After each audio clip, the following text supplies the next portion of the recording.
반갑습니다, 여러분. 제가 이번 RSA 과정에서는 계약서 작성 실무를 담당하게 됐습니다.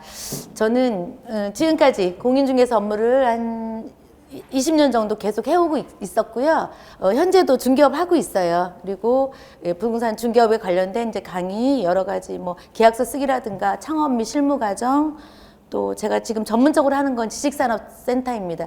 지식산업센터 아시죠? 여기 부산에도 뭐 저희 지인이 내려와서 분양하고 그랬었거든요. 그래서 지식산업센터를 강의하고 그 외에 뭐 또 다른 거 조금 하는 게 있어요. 뭐 그런 정도 하고 있습니다. 이 먼 곳에 왔지만 여러분들 만나니까 어쨌든 저희 후배이자 여러분들 만나니까 정말 반갑고요.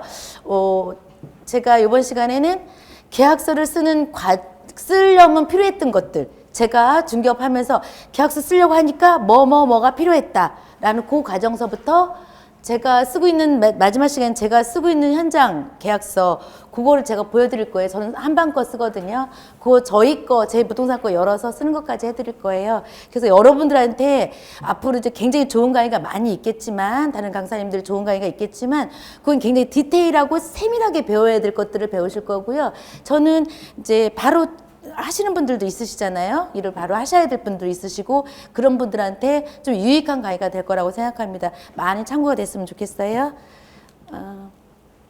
계약에 필요한 사이트, 제가 늘 열어놓고 보는 거, 그런 앱, 그런 걸 보고, 또 이제 그런 우리가 계약 쓸 때 도대체 그 특약은 어떻게 작성하는가 궁금하잖아요. 그렇죠? 그런 특약을 종류별로 좀 보겠습니다. 그리고 나중에 실전 계약서 쓰는 과정을 하도록 할게요.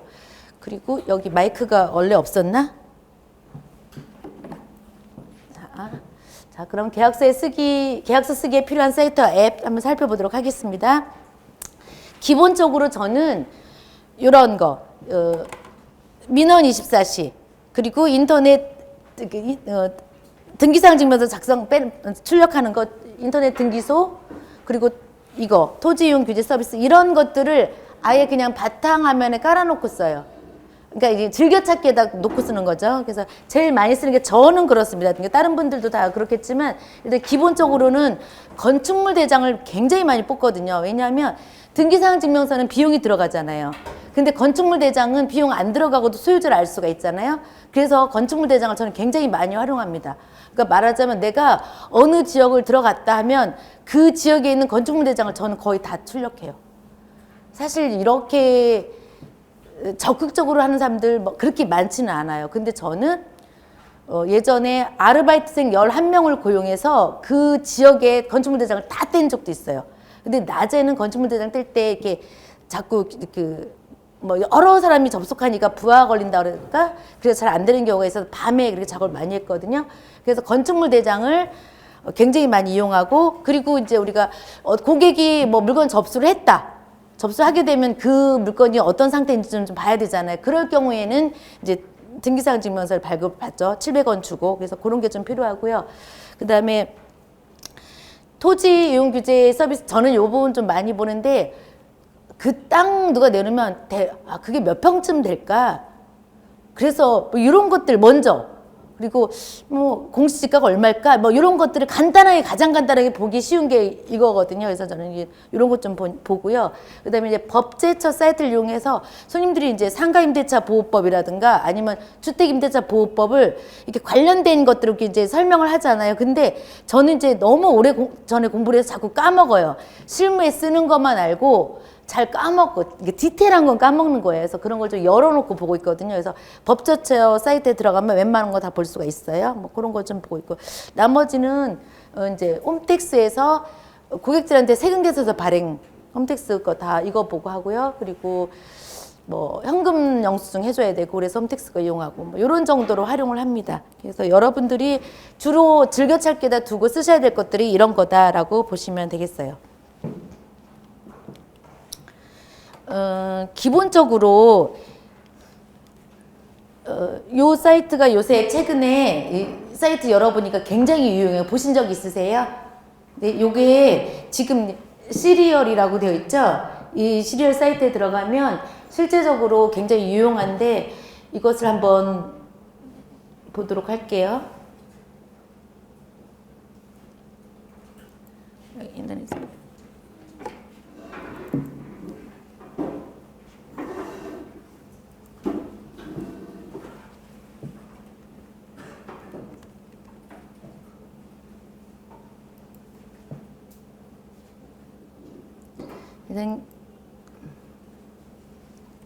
보통 그 사이트는 아닌데 어쨌든 이런 식으로 사이트 열어서 저희는 뭐 기본적으로 뭐 실거래가 이게 서울께 딱 열리네. 이런 식으로 아파트 지역 다 집어넣고 뭐 이렇게 해서 실거래가 신고 보고 이런 식으로 사이트를 다 봅니다. 이거 말고 이 시리얼을 이렇게 찾는 게 아니고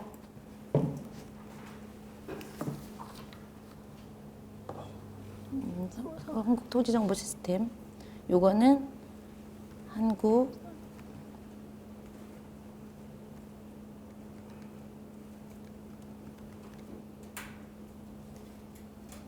이렇게 들어가시면 이렇게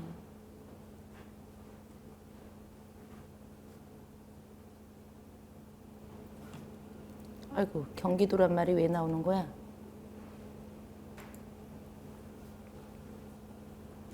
여기 나오잖아요, 시리얼. 네. 그러면 이런 거는 뭐 없어도 되고, 여기 보면 굉장히 유익한 게 많아요. 여기 보면, 여기 뭐, 이게 시리얼 지도, 뭐, 통계, 민원, 트렌드, 이런 거 볼 수 있거든요. 여기서 보시면, 정말 깜짝깜짝 놀래. 뭐, 가격 지도,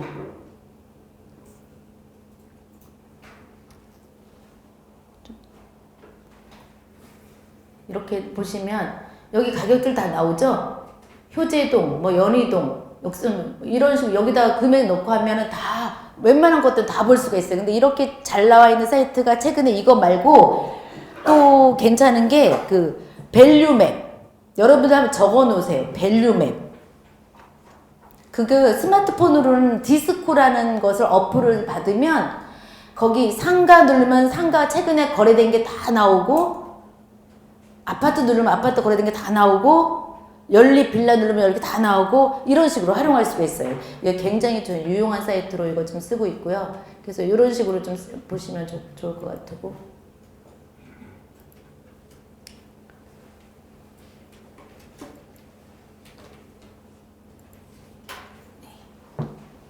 이렇게 요 시리얼 사이트 좀 보시면은 정말 유용하고요. 아까 이제 서울부동산 정보광장 그리고 이제 저는 이게 스마트폰으로 어플 깔아놓고 있는데요. 여러분들 양도세 계산 다 잘 하실 줄 알잖아요. 근데 중개사한테 양도세를 알려줄 의무가 있어요? 없어요? 없죠. 그럼 중개사가 양도세를 안 알려줄 수가 없어요. 왜냐하면 우리가 손님 물건을 접수를 받을 때 손님들이 어떻게 물건을 접수를 하냐면 사장님 저 양도세 얼마 내요? 이거 팔면 얼마 내요? 양도세 얼마 안 나오면 팔려고요. 이런 게 굉장히 많아요. 그러니까 안 할 수가 없어요. 근데 이제 스마트폰이나 아니면 PC에서 이렇게 양도세 계산 누르면 돼요. 사실 요새 세무사 친구 말고 그냥 다른 게 나왔더라고요. 양도세 계산기. 그래서 스마트폰에다 일단 어플을 이제 깔아 놓으시면은요. 시간이 많이 걸리니까 이제 쉬는 시간에 할게요. 이거 깔아 놓으면 굉장히 유용해요. 손님이 앞에 앉아 있을 때 이것을 하나에서 하는 걸 과정을 다 보여줄 필요가 없어. 우리가 보통 세무사들 있잖아요. 세무사들은 우리가 뭐 알려달라고 그러면 금액만 알려주지요. 그 과정은 안 알려줘요. 우리도 손님이 뭐 알려달라고 하면 뭐 해서 뭐 빼고 뭐 해서 뭐 빼고 뭐 해서 뭐 빼서 얼마입니다. 이렇게 안 알려줘도 돼. 그냥 금액만 알려주면 돼요. 그런데 이런 경우가 있었어요. 저 양도세가 얼마 안 나오면 팔려고요. 이렇게 손님이 말했어. 그래서 손님한테 양도세를 알려준 거예요. 우리 직원이. 사장님, 양도세가 2,474만 5천 원입니다. 이렇게 알려줬어요. 근데 나중에 잔금을 하려고 보니까 외국인들은요, 여러분들도 아셔야 돼요. 우리 외국인하고 거래할 때 외국인은 양도세를 내야 매도인 인감을 뗄 수가 있어요. 우리 보통 잔금하는 날 매도인 인감을 발급받아 가지고 오라고 하잖아요. 그렇게 해서 소유권 이전을 하는데 외국인들은 거래를 하면 양도세를 내야 그 매도인 인감을 가지고 잔금날 오는 거예요. 그러니까 양도세를 미리 내, 외국인들은. 그래서 저희가 이거를 했는데 그 소유자가 외국인이었던 거예요. 그런데 이제 남편은 한국 사람이고, 그래서 우리 직원이 사장님 2,474만 5천 원입니다 라고 했는데 진짜 갔더니 양도세가 훨씬 더 많이 나온 거예요. 왜 많이 나왔을까? 여러분들 등기사항 증명서를 신뢰할 수 있어요? 못해요? 근데 등기사항 증명서에 나오는 건 다 맞는 것 같죠? 근데 등기사항 증명서가 틀릴 수 있어요. 요새 실거래가 매매 가격을 등기사항 증명서에 기록하잖아요. 근데 등기관들이 실수할 수도 있고 잘못할 수가 있어요. 근데 또 어떤 부분에서 틀리냐면 우리가 주택이 아니었어요. 상가 같은 경우는 부가세가 있죠. 부가세가 별도로 붙잖아요. 만약 5억이다 그러면 5억의 건물 부분 때문에 5억 3천 이런 식으로 부가세가 붙잖아요. 근데 등기사항 증명서에는 부가세 내용이 엉망으로 되어 있어요. 어떤 등기부는 부가세가 포함으로 되어 있고요. 어떤 등기사항 증명서는 부가세가 별도로 되어 있어요. 그러니까 같은 건물인데도 어떤 법무사가 했느냐에 따라서 어떻게 중개사가 어떻게 계약서를 썼느냐에 따라서 그 부가세가 별도로 되어 있고 어떤 거는 5억이라고 되어 있고 똑같은 가격에 팔았어도 어떤 경우는 5억 3천이라고 되어 있는 거예요. 그런데 우리 중개사들은 계약하려면 계산을 해주잖아요. 계산해 줄 때 그 사람이 권리증을 가지고 오기 전에는 사장님 얼마에 사셨어요? 예전에? 이렇게밖에 말 못하잖아. 그러면 한 5억 정도 샀을걸? 그러면서 등기사항 증명서 열어보면 매매 가격이 나와 있잖아. 아 5억이네요. 이러면서 계산을 해주잖아요. 그러니까 우리 중개사가 세무사도 아니면서 괜히 계산해 주다가 틀리는 거예요. 우리가 괜히 알려줄 필요도 없으면서 등기사항 증명서 보고 해줬는데 금액이 틀린 거야. 그럴 수 있겠죠? 우리가 의무사항이 아닌데도 불구하고. 그래서 우리는 어떻게 해야 되냐면 우리가 계산했지만 사장님 약 2,500만 원 정도 나오네요. 약 2,700만 원 정도 나오네요. 대략 한 3,000만 원 정도 되는데 세무사하고 꼭 상의하세요. 이렇게 말하는 거야. 우리 중개사가 계산을 해보니 약 2,500만 원 정도 좀 넘게 나오는 것 같은데 반드시 세무사하고 상의하세요. 이렇게 말해주면 되는데 이것을 똑똑한 척하고 우리 중개사, 우리 실장님도 2,474만 5천 원입니다. 라고 말한 거야. 그리고 등기사항 증명서 봤으니까. 그리고 어떤 경우는 우리 실장님이 그랬어요. 이거를 있잖아. 딱 캡처를 떠가지고 여기 금액이 나오잖아. 딱 캡처를 떠가지고 손님한테 카톡으로 딱 넣어준 거예요.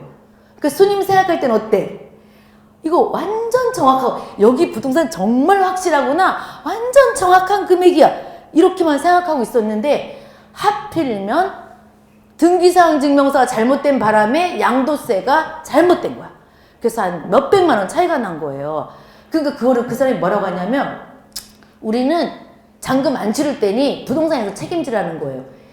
그래서 계약금이 6천만 원이 넘게 들어갔는데 부동산에서 책임지라고 뭐 이런 얘기를 하니까 제가 얼마나 황당해요. 그래서 일단 무조건 일단 사장님 어서 오세요. 제가 일단 정리를 해드릴 테니까 오세요. 해가지고 잔금을 치렀거든요. 그러니까 우리 중개사가 양도세를 알려줄 의무가 없다는 건 분명하지만 알려줘야지 계약이 돼. 그러니까 우리가 오버하지 말고 대략 이렇게 좋은 말 있잖아. 대략 약 이렇게 좋은 말로 해서 세무사하고 상담하세요라고 꼭 말씀하시면 됩니다. 그런데 손님 앞에서 자세하게 뭐 양도 차익이 얼마고 뭐 빼고 하지 말고 약 해서 이렇게 알려주세요. 그러면 저렇게 이렇게 잘할까? 중개사들 역시 어렵다던데 시험이 굉장히 어려운 시험 합격하더니 저런 것도 잘하는구나 이렇게 그냥 생각을 하거든요. 디테일하게 막 알려주면 자기도 똑같은 거 찾아보고 자기도 깔고 해보고 아 이거 별거 아니고 기계가 하는구나 이렇게 생각하거든. 우리가 그래서 세무사들이 안 알려주는 거예요. 중개사들한테도 안 알려줘 세무사들은. 그러니까 우리도 이런 식으로 하면 됩니다. 그래서 이렇게 하시면 되고 이거 어플 그냥 깔으시면 돼요. 또는 PC로 손님은 여기 앞에 상담 테이블에 앉아 있잖아. 손님은요, 그죠? 그럼 우리 PC에서 이렇게 여기 이제 홈택스에 들어가면 또 이제 이렇게 계산하는 게 나와요. 양도세 계산하는 거. 이렇게 여기 들어가셔서 이렇게 계산하기 누르면 이것도 순서대로 제가 이거 지금 사이트 안 들어갔지만 들어가면 뭐 매매 가격 얼마, 저기 매수 가격 얼마, 뭐 이렇게 다 나와요. 그거대로 이렇게 입력을 하시면 돼요. 뭐 시간 있으면 한번 해볼 거고 이거는 이제 아까 그런 거고. 자, 그 다음에 계약서 쓰려면 우리 이제 맨날 그 얘기잖아. 요새는 그 졸업증명서 같은 거 카피하는데 뭐 3분도 안 걸린다고 얘기하잖아요. 그러니까 신분증도 마찬가지죠. 그래서 위조가 이제 굉장히 많기 때문에 우리가 꼭 아는 고객 같은 경우는 좀 안 하고 그냥 넘어가기도 하는데 점점점 위조가 많으니까 우리가 매매 같은 거 할 경우는 꼭 해보는 게 좋아요. 그래서 저기 여기 보면 이제 도로교통공단 여기 들어가시면 하실 수가 있으시고요. 아니면 그거 말고 이제 민원24시 이런 데서 하실 수도 있거든요. 뭐 이거 한번 해볼까요?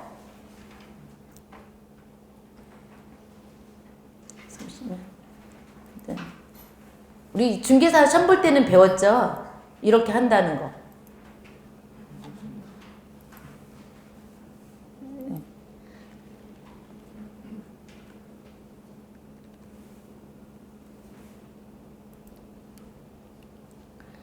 네, 일단 이렇게 들어가시면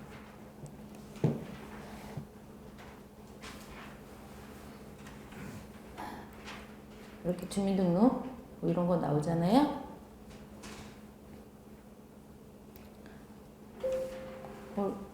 이런 건 뭐 설치가 좀 필요하다네. 약간 이거 설치하기가 좀 불편하니까 이거는 그냥 가도록 할게요. 이게 얘들아 요거 누르고 그 다음 이렇게 순서대로 할 수 있는 시스템이 다 나와요. 어쨌든 저는 민원24시나 이거 둘 중에 하나 들어가서 한 번씩 눌러봅니다. 근데 스마트폰으로도 할 수 있어요. 여러분 저는 스마트폰에다가도 민원24시를 깔아놨거든요. 그것도 굉장히 유용해요. 그럼 거기 들어가면 이런 순서에 입각해서 제가 스마트폰이 편한 이유는 이렇게 우리 스마트폰에 은행 이체 때문에 인증서 깔아놓잖아요. 그래서 인증하고 이렇게 입력하면 유효한 번호입니다. 뭐 이런 식으로 나오게 되더라고요. 그래서 이렇게 저는 활용을 합니다. 또 요거는 또 한번 해볼게요. 제가 이제 우리가 다 경험해서 나오게 되더라고요. 제가 그 전에 호프집을 계약했어요. 호프집을 계약했는데 상상하지 못한 일이 생겼어. 그 앞에 사람이 원산지 그걸 표시를 안 해가지고 행정처분을 받았던 거예요. 근데 그거를 대부분 나가는 사람이 말 안 할 수도 있어요. 자기가 행정처분을 받았는데 아직 그럼 영업정지 며칠 나오잖아요. 뭐 벌금 150만 원, 영업정지 뭐 보름 이런 게 나오잖아요. 근데 아직 안 나온 거야. 걸리기만 한 거야. 이런 상태거든요. 우리 중개사가 말 안 하면 모르잖아요. 그죠? 근데 이제 그런 경우에는 여기에 들어가면 행정처분이 조회가 돼요. 그래서 여기도 부산도 한번 있나 볼게요. 부산 이거는 지역별로 있어. 그러니까 그냥 세울 전자 민원 이렇게 들어가면 안 되고요. 우리가 이렇게 하면 이제 부산 그러자면 부산 세월 행정 이렇게 처분.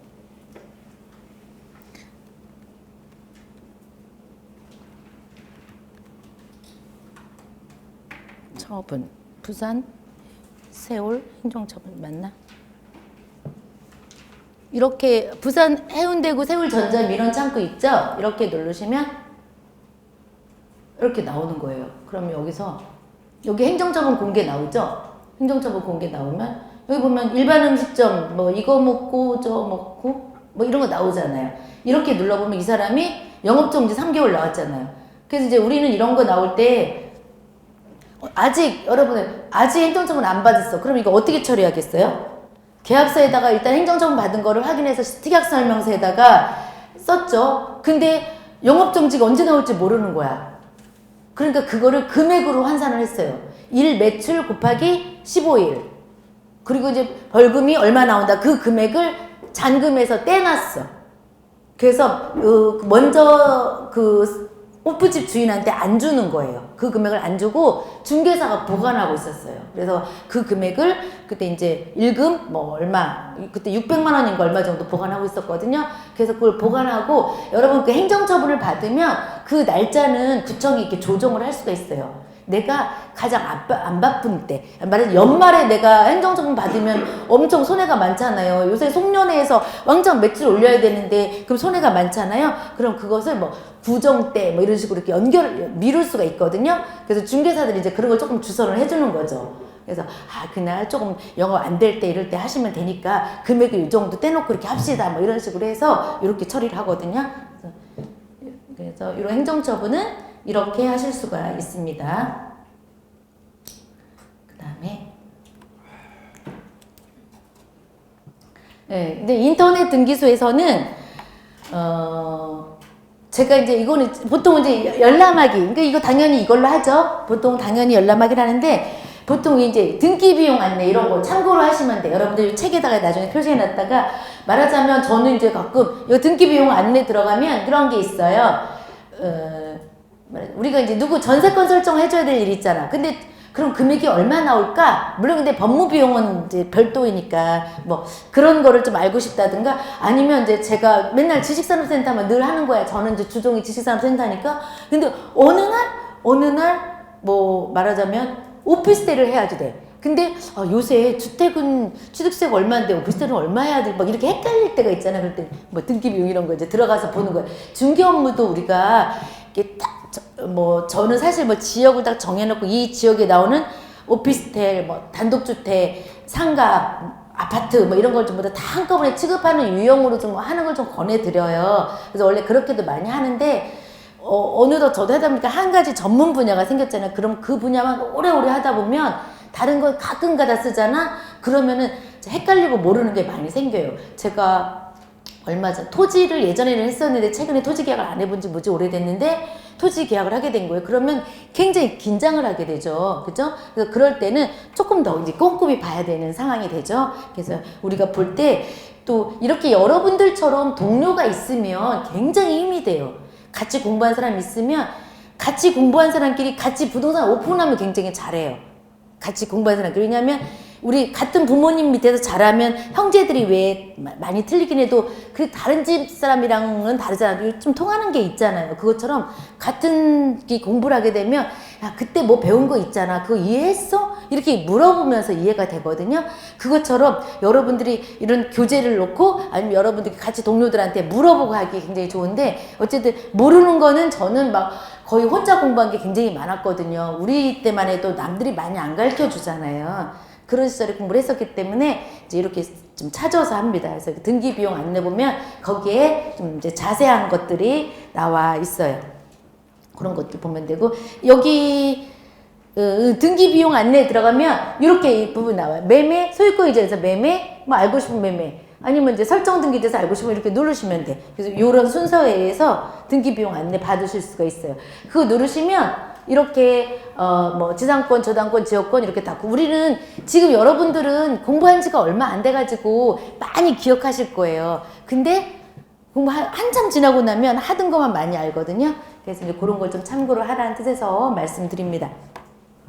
예, 이건 이제 민원 24시. 제가 오늘 은행 관련 서류를 엄청 많이 떼주고 왔거든요. 여기 오기 전에 제가 뭘 조그만 걸 하나 사려고, 조그만 상가인데 하나 사려고 했더니 대출이 필요해서 굉장히 많은 서류가 필요한데 여기서 다 해결을 했어요. 근데 우리는 뭐 중개만 하면 되는데 이게 뭐가 필요해? 라고 말할지 모르지만 손님이 우리가 이제 상가를 하나 소개시켜 주거나 주택을 소개시켜 주는데 손님이 은행에다 서류를 제출해야 되잖아요. 그러면은 예전에는 다 서류대로 세무서 가고 구청 가고 다 했었어요. 동사무소 가고. 근데 우리 중개사가 너무 편한 게 걱정하지 마세요. 사장님 걱정하지 마세요. 여기 민원 24시 들어가면 이런 게 있거든요. 여기 가서 다 하시면 돼요. 라고 설명해 줄 수가 있어요. 그래서 뭐 소득금액 증명원은 뭐 홈택스에서 하세요. 뭐 주민등록등본은 민원 24시 가서 하세요. 뭐 이렇게 서류를 안내해 줄 수가 있는 거죠. 근데 부동산 서류는 당연히 여기서 뗄 수 있고요. 우리가 금융권에다 제출하는 서류도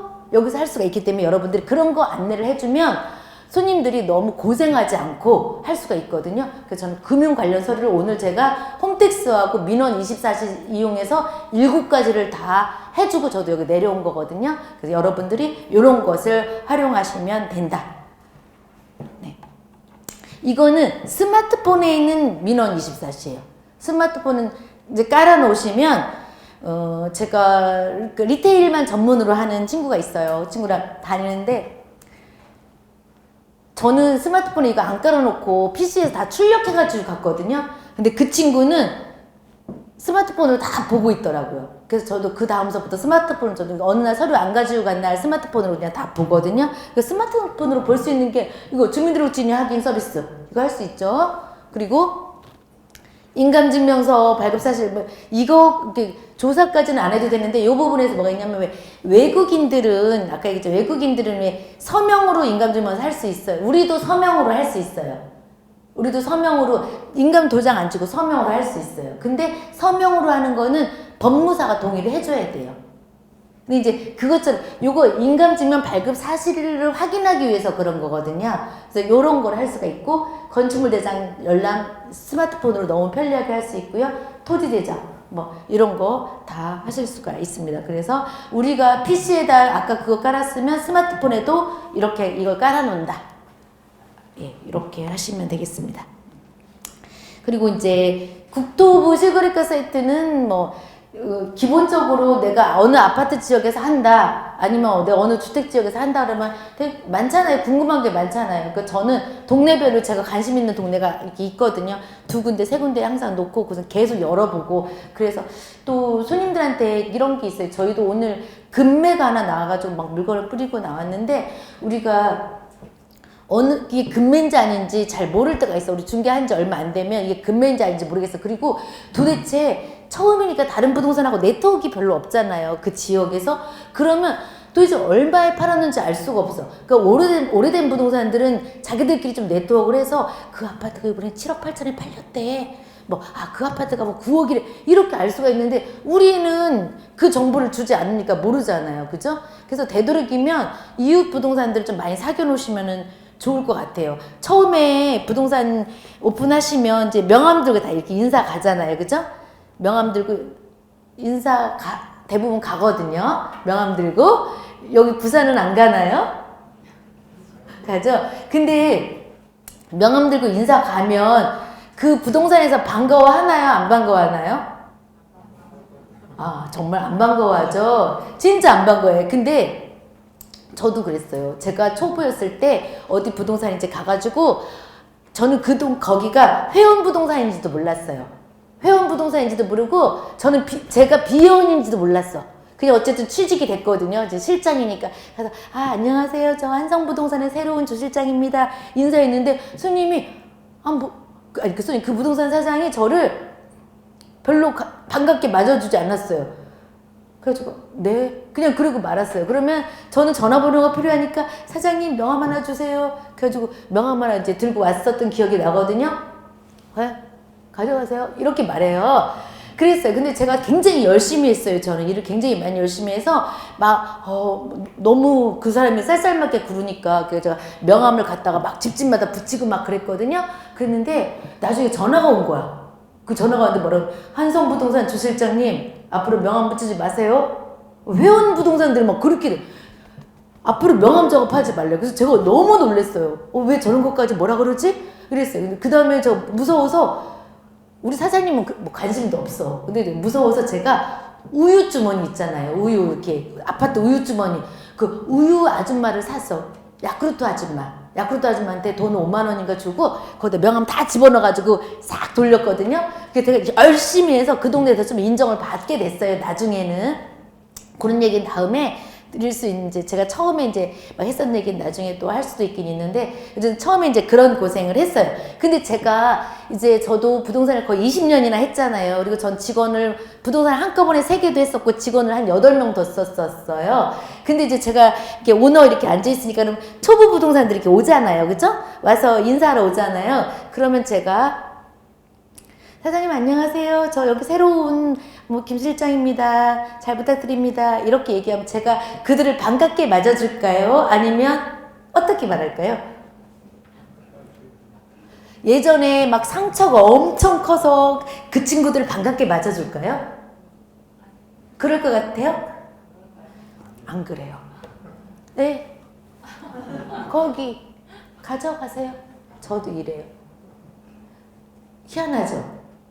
근데 제가 그거를 터득했어요, 나중에. 왜냐하면 여러분들도 그 부분을 이제 아시라고 말씀드리는데 부동산에 와서 처음에 와서 명함 가져가서 2달, 석 달, 6개월 못 버티고 가는 사람들이 허다해요. 그 사람들 때문에 제가 이 스마트폰에다가 다 입력하냐고, 번호를. 그리고 맨날 반갑게 인사해 주냐고. 언제 없어질지도 모르는데. 그래서 제가 그랬잖아요. 아까 저희 부동산에서 제가 오래 버티고 그 동네에서 인정받고 나중에 뭐 이제 막 확장하고 하게 됐잖아요. 제가 한참 일을 하다가 막 이제 단체로 문자 같은 거 보낼 때가 많아요. 말하자면 부동산 물건이 좀 필요하잖아요. 아니면 내 물건을 급히 처리해야 되잖아요. 그러면 제 스마트폰에 있는 전화번호를 다 활용하잖아요. 그래서 번호를 단체로 물건 딱 보냈는데 뭐라고 문자가 오냐면 죄송한데요. 저 그 동네에서 일 안 해요. 이런 문자 와요. 근데 그런 사람들 때문에 내가 번호를 입력해야 되냐고요. 그래서 오래된 부동산들은 반갑게 맞아주지 않고 그리고 전화번호 입력 안 해요. 근데 거기서 1년 버티고 뭐 한 2년 버티다가 길에서 만나거나 우연히 공동중개를 하거나 뭐 이렇게 생기잖아요. 그 사람하고 2년이 되잖아요. 그러면 저 실장님이 잘하나 보다. 오래 있네. 실장님 할만하세요? 아니면 부장님 일 괜찮으세요? 아니면 다른 데 오픈했잖아요. 사장님 좀 어떠세요? 이 인사가 그때 나오는 거야. 1년, 2년 정도 되면 내가 그때 좀 냉대했지만 이제 그 사람이랑 이제 대화하고 싶은 거거든요. 그때 식사 한번 해요. 계약서 쓰면 식사 한번 하시죠. 이런 말도 나오고 그 사람한테 물건도 앞으로 막 주고 앞으로 저희 좀 찾아주세요. 앞으로 저한테 물건 좀 찾으세요. 이런 말을 그때 할 수가 있는 거거든요. 그러니까 처음에 그런 거를 서운하게 생각하지 마시고 내가 이 동네에서 1년 버티리라. 내가 버텨서 당신한테 다시 오리라. 이런 마음을 가지고 있으면 나중에 다 알아주거든요. 그래서 그런 거니까 이해하시고 어쨌든 정보 면에서 처음에 잘 모르잖아요. 실거래가 신고라는 게 하긴 하지만 좀 늦게 하잖아요. 한 달이나 늦게 하잖아요. 옛날엔 2달, 지금 한 달이잖아요. 그래도 실거래가 신고를 봐야 얼마에 거래가 됐는지 알고 그게 얼마가 건매인지 알거든요. 그래서 저희도 지금 5억 5천에 보통 거래인데 오늘 4억 8천에 내놓으신 분이 있어요. 굉장히 싸잖아. 5억 5천이랑 4억 8천이랑. 그래서 이제 급매라는 걸 판단을 하려면 실거래가 신고 정신없이 많이 들여다보셔야 되고 주변 부동산이랑 네트워크 하셔야 돼. 주변에 있는 부동산들이랑 네트워크 하시면 금액 바로바로 확인하실 수 있거든요. 뭐 요런 처리를 하실 수 있습니다. 또는 이제 우리가 기준시가라든가 뭐 이런 거 계산하려면 홈택스나 사이트에 가면 우리가 이제 다음에 배우겠지만 건물 같은 거 기준시가 구해야 되는 경우가 있어요. 부가세 산출하려면 이 부분을 알아야 되거든요. 요 사이트도 여기서 볼 수 있어요. 그래서 지금까지는 저는 이런 걸 누구도 가르쳐주지 않더라고요. 근데 지금까지는 그냥 그런 사이트가 있었어 정도였다고 하면 이제 내일은 가셔서 오늘 돌아가셔서 이 사이트를 열어보고 조목조목 열어보시고 여러분들이 하나씩 입력해 보세요. 여러분들이 부동산을 오픈하시게 되면 또는 오픈하시기 전에 이제 특히 오픈하시면 저는 계약서를 다 한 번씩 써보라고 하거든요. 써놓은 걸 가지고 복사할 수 있는 기능이 있어요. 그 계약서에는.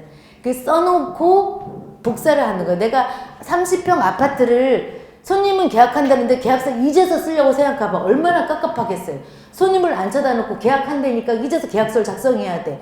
너무 힘들죠. 그러니까 그렇게 하지 말고 제가 어느 지역에 일을 한다. 그럼 그 지역에 아파트 유형별로 우리 건축물 대장도 다 떼봐야 되고 등기사항증명서 다 해봐야 되잖아요. 그러니까 다 떼서 하나씩 쓰는 거예요. 24평도 하나 쓰고 30평도 쓰고 40평도 쓰고 그리고 어디 빌라도 하나 써보고 오피스텔도 하나 써보고 상가도 써보고 상가 임대차 계약서도 써보고 그걸 다 써서 그럼 다 써놓고 그게 다 거기 나와 있잖아. 그러면 다음에 손님 왔을 때는 그 상태에서 복사해서 바꾸고 이걸 몇 번 하다 보면 나중에 새로 써도 어렵지 않은 거거든요. 그 과정을 꼭 하셔야 돼요. 근데 여러분 우리는 원룸이나 오피스텔, 부산도 원룸이나 오피스텔 많잖아요. 그죠?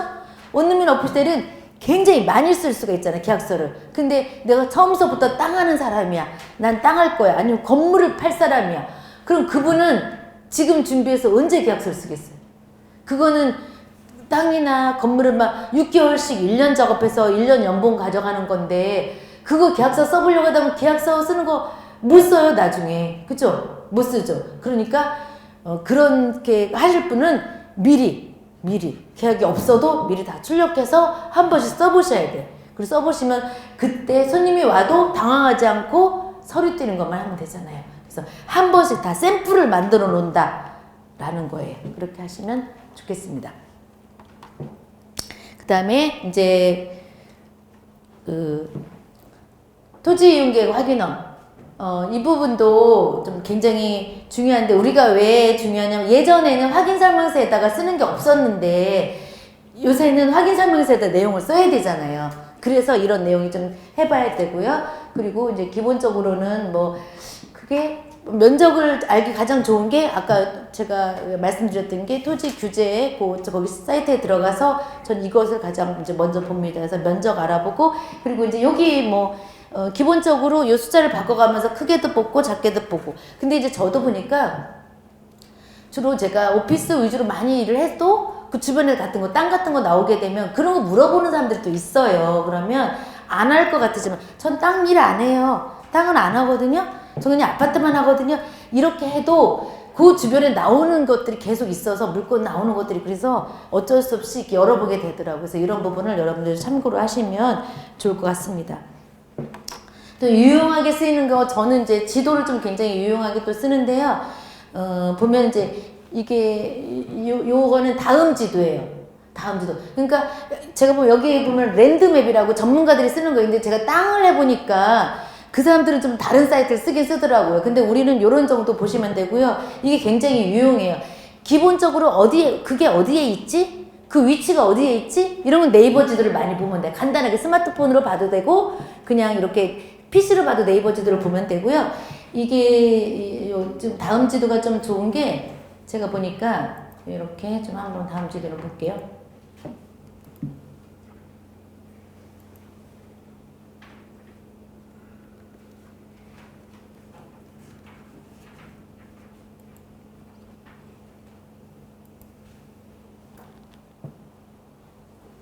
이거잖아요. 다음 지도 보면은 이거 이렇게 지형도 같은 거 있죠. 일단 기본적으로 이렇게 지형도. 이게 다음 지도 맞아? 이렇게 이렇게 보면 이런 데 내용들 나오죠. 이렇게 땅에 대한 구분 이런 것도 볼 수가 있고요. 좀 그렇다. 이게 지형도에서도 나오는데 이게 보면 지형도 보면 아이고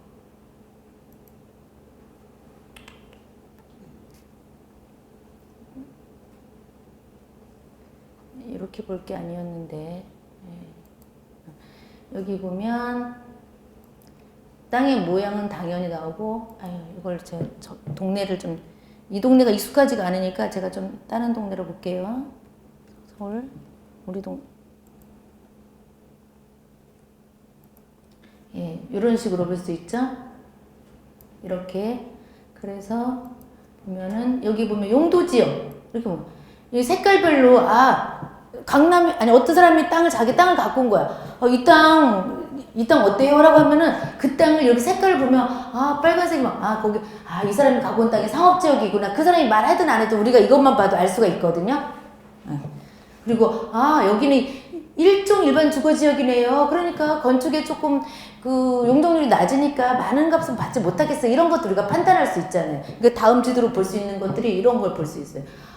관리지역이구나. 이런 식으로 볼 수가 있고요.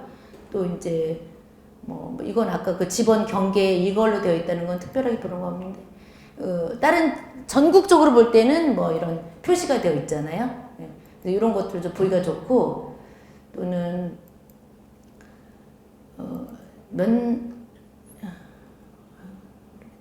이게 갑자기 서울 이렇게 해서 보면은 만일에 거리 같은 거 재는 건 다 아시죠? 거리는 말하자면 여기서 거리를 잴 때 손님이 여기 공원 찾아간다 그러면 이렇게 위치 확인 설명서도 써야 되지만 손님한테 설명을 해줘야 되잖아. 여기까지는요 요 미터에다가 아주 이렇게 오시면 몇 미터라는 게 나오잖아요. 205m 이렇게 나오잖아요. 거리는 한 4분 정도 걸린다 이렇게 나오잖아요. 그러니까 이런 부분은 거리를 또 활용한다거나 아니면 여기 이제 면적 같은 거 활용할 수가 있어요. 그럼 여기서부터 요 땅이 좀 넓게 잡아서 이렇게 땅이 말하자면 이렇게 생겼다 봐. 그러면 그 정도 대략적으로 여기서부터 여기까지는 뭐 한 2만 평방미터 정도 되네요 라고 손님한테 말할 수 있고 우리도 확인할 수 있는 거 대략적으로. 그러니까 지역이 용도 지역인지 상업 지역인지 뭐 준주거 지역인지 이런 것도 가능하지만 기본적으로 그 정도 면적이면 얼마 정도 되겠구나 라고 가늠하기가 쉽죠. 우리가 손님들이랑 땅을 보러 갔는데 그 땅이 뭐 자기 땅인 경우는 알지만 여기서부터 저기까지 이런 정도를 제가 구입해서 뭘 하고 싶어요 라고 생각하면 그걸 지도에다 놓고 이렇게 보면은 대략 얼마 정도 나오겠구나 그렇게 찾을 수가 있고, 안 그러면 또 이제 이 지역에서 이 중에서 아까 요 이제 지번을 놓고서는 토지 이용 계획 확인을 띄면 땅 면적이 딱 나오잖아요. 우리가 활용하기가 굉장히 좋다는 거죠. 이런 게. 또는 뭐 이렇게 반경으로 이런 것도 있죠. 여기가 어린이대공원이잖아. 어린이대공원에서 만약 초등학교라고 치고 초등학교에서 100m까지는 뭘 못하는데 라고 할 때 그 안에 들어가나 안 들어가나 보기가 좋잖아요. 그러니까 이런 식으로 활용하기가 굉장히 좋아요.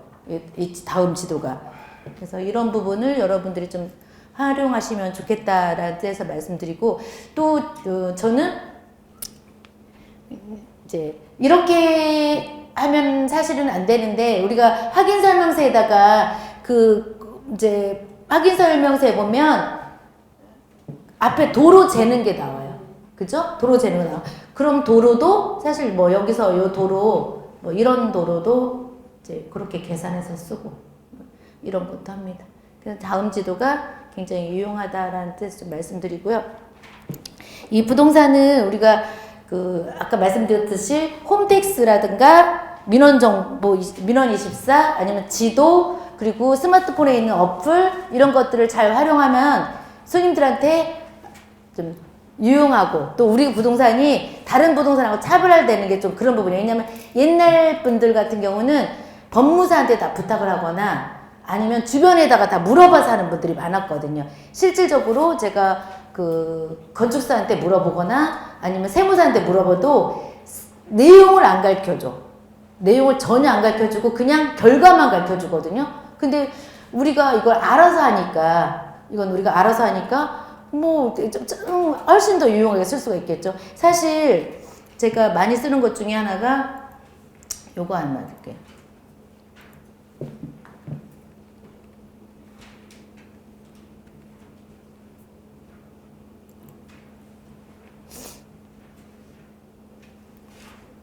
여기 보시면 현금 영수증 있잖아요. 이런 것들. 현금 영수증 이렇게 누르면 그 부분이요. 지금 여기가 제가 여기 뭐가 없으니까 그런데 한번 더 눌러볼까?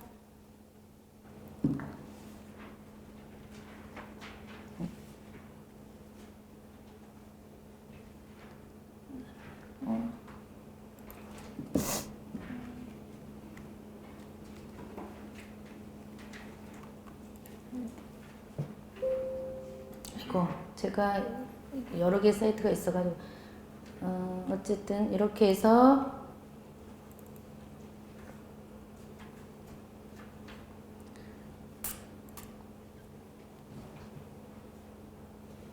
아이고 그건 안 나오네. 그 현금영수증 아까 거기를 누르시면 우리가 미리 등록을 하는 거예요. KT나 뭐 그 회사에다 등록을 해놓으면 거기다 비밀번호 넣고 하면은 손님 휴대폰 번호로 현금영수증이 슝 날아가는 거예요. 그러니까 그런 것들을 우리가 안 하면, 요새는 무조건 해야지 되죠. 그쵸? 무조건 해야지 되는데 안 하면 저도 24만 원인가 벌금 냈어요. 저희는 100% 세금계산서를 끊거든요. 100%. 그런데 이게 어떻게 뭐 오피스텔 뭘 했는데 뭐 하나 빠졌나 봐요. 근데 사람들이 그걸 일부러 신고하지 않는데 요즘에는 신고하는 사람들이 있어요. 그래서 그 사람이 세무사에서 신고를 하면 그 사람 이제 강제로 말하자면 세무사에서 걔한테 현금영수증을 해주는 거죠. 그렇게 되면 세무사에서 우리한테 이제 청구를 하게끔 되어 있는 거예요. 근데 그 돈만 내는 게 아니라 과태료도 내잖아요. 근데 이제 우리는 이제 한번 해주면 되는데 이게 이제 반복적이거나 그렇게 되면 뭐 문제사항이 생길 수 있기 때문에 현금영수증 반드시 해주고요. 그 다음에 또 많이 하는 게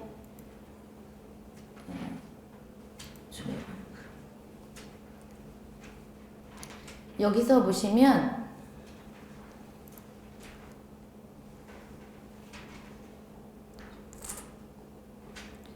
세금은 아까 제가 손님들한테 뭐 떼라고 하는 거 이런 데서 세금 납부 이런 거 다 하라고 하시면 되고요. 기준시가.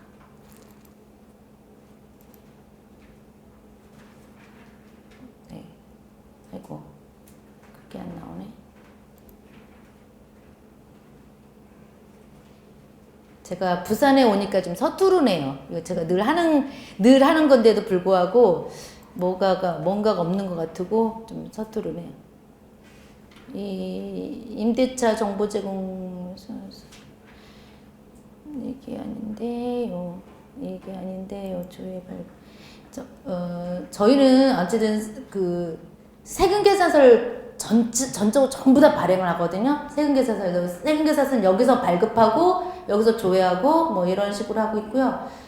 기준시가 요 부분에 보시면 기준시가 조회 있죠? 이게 이제 지금 여기 어디서 들어왔냐면 조회 발급 이렇게 들어오면 여기 기준시가 조회가 있어요. 그죠? 여기 기준시가에서 아파트 연립주택 이런 거 보면 여기 보면 이제 건물 기준시가 팔 때 요런 부분을 좀 활용합니다. 그러면 이런 내용들이 있어요.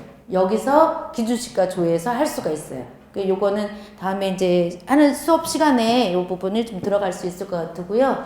그래서 요 부분에서 부가세 산출을 하는 거예요. 이렇게 이 부분에 들어가서 부가세 산출을 하면 내가 건물 10억짜리를 팔았는데 그 중에서 건물이 차지하는 부분이 7억이고 7억에 부가세가 얼마구나 7천만 원이구나 라는 걸 알 수가 있는데 그럼 건물이 왜 7억인데 건물이 왜 7억인지를 알려면 요걸 여기서 늘 다 입력을 하셔야 되거든요. 그래서 그런 부분은 다음 시간에 하도록 하겠습니다. 일단은 조금 쉬고요. 조금 쉬고 정확하게 30분에 다시 시작하겠습니다.